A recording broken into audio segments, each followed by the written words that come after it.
In the Thar Desert, the landscape is in a constant state of flux. Gale-force winds reshape the earth, leaving nothing stable to stand on. This chart shows exactly what anything living here is up against. The temperature regularly spikes to a blistering 50 degrees Celsius, while the annual rainfall averages as little as 100 millimeters for the entire year. The dryness is so intense you can actually see it in the air. The sky here rarely looks blue. It is a thick, hazy orange gold. Then there is the Lu. These hot winds barrel across the open plains, dragging massive sandstorms that can quickly overwhelm anyone caught outside. When animals or travelers are stranded in these conditions without shelter, the heat takes an immediate toll. The trails are occasionally marked by the remains of livestock that couldn't find shade in time.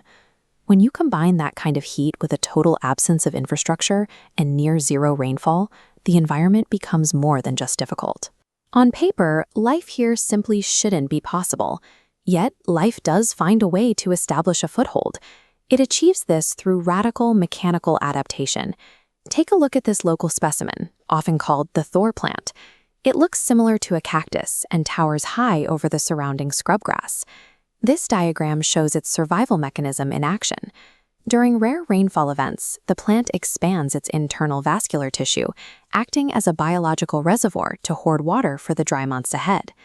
There is a second counterintuitive anomaly in the desert: trees that provide critical, cooling shade, despite having no leaves. Instead of broadleaves, which would let intense sunlight filter through, these trees grow thousands of dense, overlapping branches. In the early morning, this thick web acts like a net to trap tiny moisture particles from the humid air. When the daytime winds finally hit, that trapped moisture filters the incoming hot air, creating a cooled downdraft beneath the canopy. These plants act as natural terraformers. They actively cool their immediate surroundings, generating microclimates that allow other species to escape the heat. Humans have taken direct notes from these natural shelters. In the most remote settlements, you won't find imported concrete, glass, or steel. Locals engineer homes using the earth beneath their feet, layering thick mud over wood frames. The mass of these mud walls provides insulation. They reflect scorching daytime heat to keep the interior cool, then release trapped warmth during cold desert nights. But the inhabitants can't stay inside forever.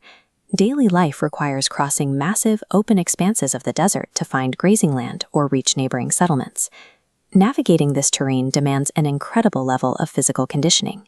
It's common to find locals carrying heavy loads of wood, trekking up to 9 kilometers barefoot across the searing sand. Surviving out here requires a mastery of local materials, combined with a rejection of what most of us consider basic physical comfort.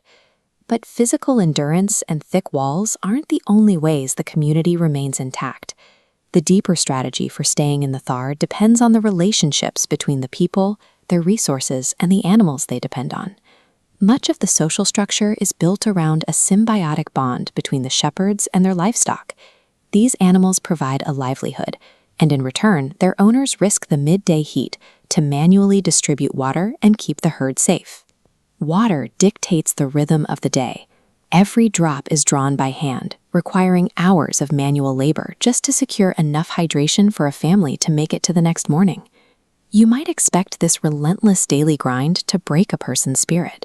Yet, despite the harsh sun and the lack of modern facilities, the inhabitants consistently express a profound sense of personal happiness. Over generations, they have mirrored the environment around them, becoming as grounded, steady, and resilient as the land they inhabit. In the end, the Thar demonstrates a different kind of survival, one where the absence of every modern convenience hasn't led to despair, but to a quiet, steady contentment.